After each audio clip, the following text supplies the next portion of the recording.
अस्सलाम। क्या हाल है? ठीक ठाक अल्हम्दुलिल्लाह। क्या नाम है? नवीद हुसैन। क्या काम करते हैं? वेजिटेबल। वेजिटेबल। वेजिटेबल।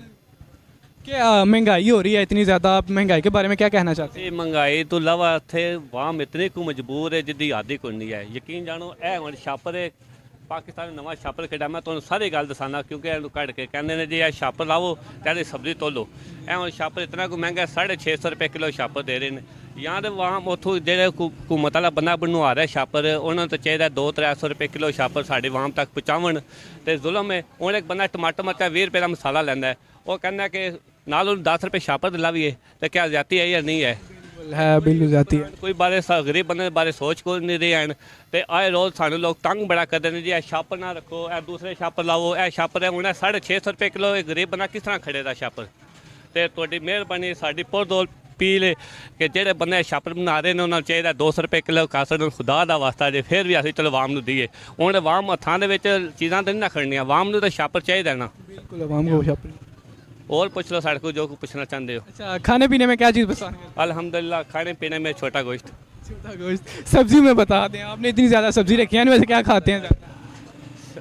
सब्जी में हमें वही शिमले मिर्चें, नहीं कोई और बता लें। गोभी।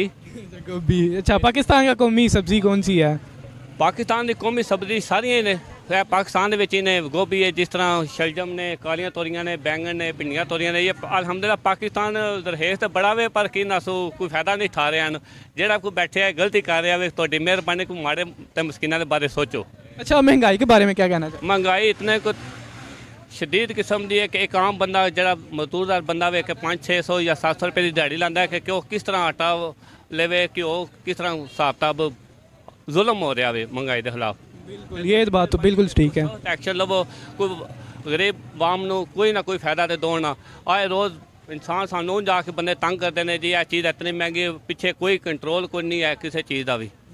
अच्छा, आवाम को आप जो ये जो आवाम देख रही है आपको, इसको क्या पैगाम देना चाहते हैं महंगाई के बारे में? आखना कि महंगाई के खिलाफ उठ खड़े हो, तुहाडी मेहरबानी है। जिस इसी तरह ही असीं सुते रहे ना तो साढ़े तो और गरीब बंदे तो बहुत ज़्यादा पै जाता, तो गरीब और पिसदा जा रहा वे।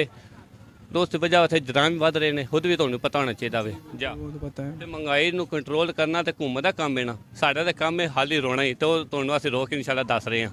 बिल्कुल, वो तो देख रहे हैं, हम सारी आवाम को देख रहे जा हैं। शुक्रिया टाइम देने के लिए। अल्हम्दुलिल्लाह।